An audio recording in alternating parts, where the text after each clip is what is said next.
رحیق المختوم ہجرت کے ہراول دستے۔ جب دوسری بیعت عقبہ مکمل ہو گئی، اسلام کفر و جہالت کے لخودخ صحرا میں اپنے ایک وطن کی بنیاد رکھنے میں کامیاب ہو گیا، اور یہ سب سے اہم کامیابی تھی جو اسلام نے اپنی دعوت کے آغاز سے اب تک حاصل کی تھی۔ تو رسول اللہ صلی اللہ علیہ وسلم نے مسلمانوں کو اجازت مرحمت فرمائی کہ وہ اپنے اس نئے وطن کی طرف ہجرت کر جائیں۔ ہجرت کے معنی یہ تھے کہ سارے مفادات تج کر اور مال کی قربانی دے کر محض جان بچا لی جائے، اور وہ بھی یہ سمجھتے ہوئے کہ یہ جان بھی خطرے کی زد میں ہے، ابتدائے راہ سے انتہائی راہ تک کہیں بھی ہلاک کی جا سکتی ہے۔ پھر سفر بھی ایک مبہم مستقبل کی طرف ہے، معلوم نہیں آگے چل کر ابھی کون کون سے مصائب اور غم و الم رونما ہوں گے۔ مسلمانوں نے یہ سب کچھ جانتے ہوئے ہجرت کی ابتدا کر دی۔ ادھر مشرکین نے بھی ان کی روانگی میں رکاوٹیں کھڑی کرنی شروع کی، کیونکہ وہ سمجھ رہے تھے کہ اس میں خطرات مضمر ہیں۔ ہجرت کے چند نمونے پیش ہیں۔ سب سے پہلے مہاجر حضرت ابو سلمہ رضی اللہ عنہ تھے۔ انہوں نے ابن اسحاق کے بقول بیعت عقبہ کبریٰ سے 1 سال پہلے ہجرت کی تھی۔ ان کے ہمراہ ان کے بیوی بچے بھی تھے۔ جب انہوں نے روانہ ہونا چاہا تو ان کے سسرال والوں نے کہا، یہ رہی آپ کی بیگم، اس کے متعلق تو آپ ہم پر غالب آ گئے، لیکن یہ بتائیے کہ یہ ہمارے گھر کی لڑکی ہے، آخر کس بنا پر ہم آپ کو چھوڑ دیں کہ آپ اسے شہر شہر گھماتے پھریں؟ چنانچہ انہوں نے ان سے ان کی بیوی چھین لی۔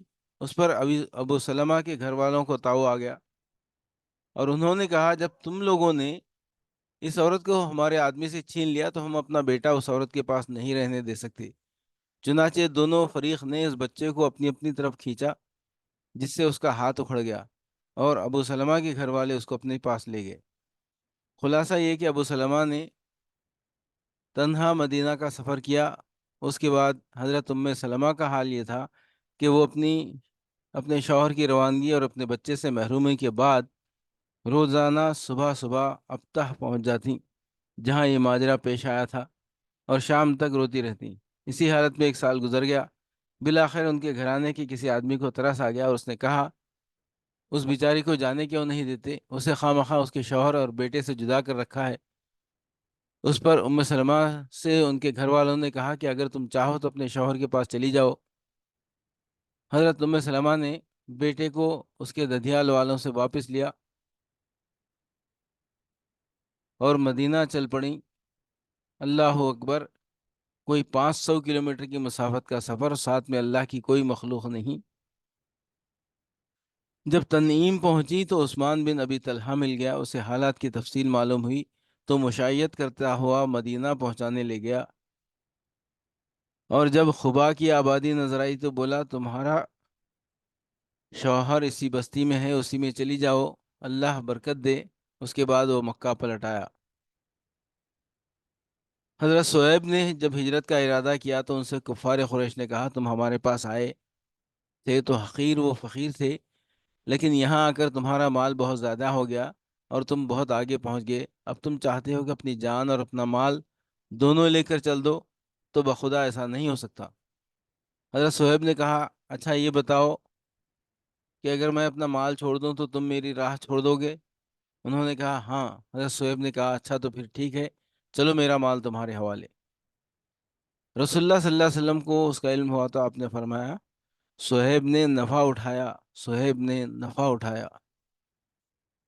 حضرت عمر بن خطاب رضی اللہ عنہ، عیاش بن ابی ربیعہ اور ہشام بن عاص بن وائل نے آپس میں طے کیا کہ فلاں جگہ صبح صبح اکٹھے ہو کر وہیں سے مدینہ کو ہجرت کی جائے گی۔ حضرت عمر اور عیاش تو وقت مقررہ پر آ گئے، لیکن ہشام کو قید کر لیا گیا۔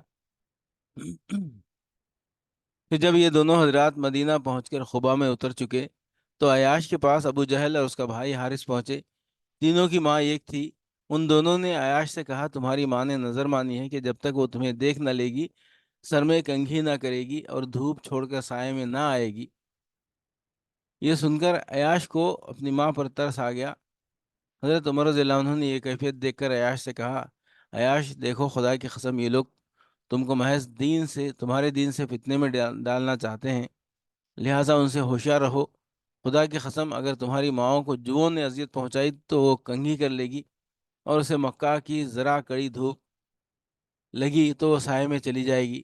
مگر عیاش نہ مانے، انہوں نے اپنی ماں کی قسم پوری کرنے کے لیے ان دونوں کے ہمراہ نکلنے کا فیصلہ کر لیا۔ حضرت عمر نے کہا، اچھا، جب یہی کرنے پر آمادہ ہو تو میری یہ اونٹنی لے لو، یہ بڑی عمدہ اور تیز رو ہے، اس کی پیٹھ نہ چھوڑنا، اور ان لوگوں کی طرف سے کوئی مشکوک حرکت ہو تو نکل بھاگنا۔ عیاش رضی اللہ عنہ اونٹنی پر سوار ان دونوں کے ہمراہ نکل پڑے۔ راستے میں ایک جگہ ابو جہل نے کہا، بھائی، میرا یہ اونٹ تو بڑا سخت نکلا، کیوں نہ تم مجھے بھی اپنی اس اونٹنی پر پیچھے بٹھا لو؟ عیاش نے کہا، ٹھیک ہے، اور اس کے بعد اونٹنی بٹھا دی۔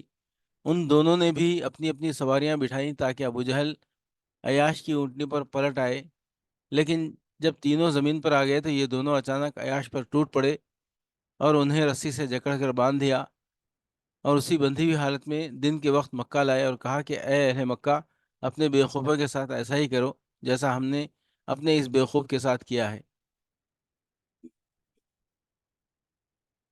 عازمین ہجرت کا علم ہو جانے کی صورت میں ان کے ساتھ مشرکین جو سلوک کرتے تھے اس کے یہ تین نمونے ہیں، لیکن ان سب کے باوجود لوگ آگے پیچھے پائے در پائے نکلتے ہی رہے۔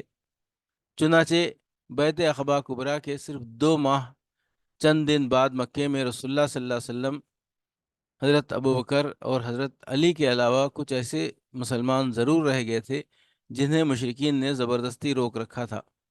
ان دونوں حضرات، حضرت ابوبکر اور حضرت علی کو بھی رسول اللہ صلی اللہ علیہ وسلم نے روک رکھا تھا۔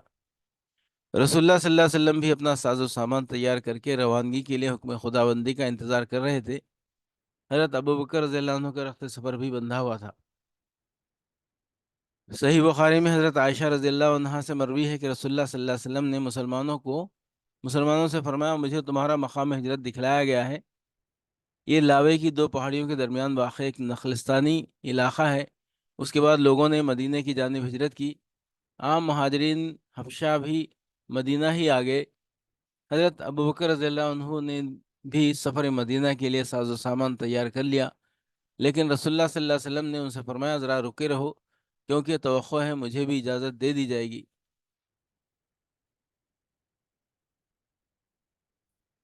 ابوبکر رضی اللہ عنہ نے کہا، میرے ماں باپ آپ پر فدا، کیا آپ کو اس کی امید ہے؟ آپ صلی اللہ علیہ وسلم نے فرمایا، ہاں۔ اس کے بعد ابوبکر رضی اللہ عنہ رکے رہے تاکہ رسول اللہ صلی اللہ علیہ وسلم کے ساتھ سفر کریں۔ ان کے پاس 2 اونٹنیاں تھیں، انہیں بھی 4 ماہ تک ببول کے پتوں کا خوب چارہ کھلایا۔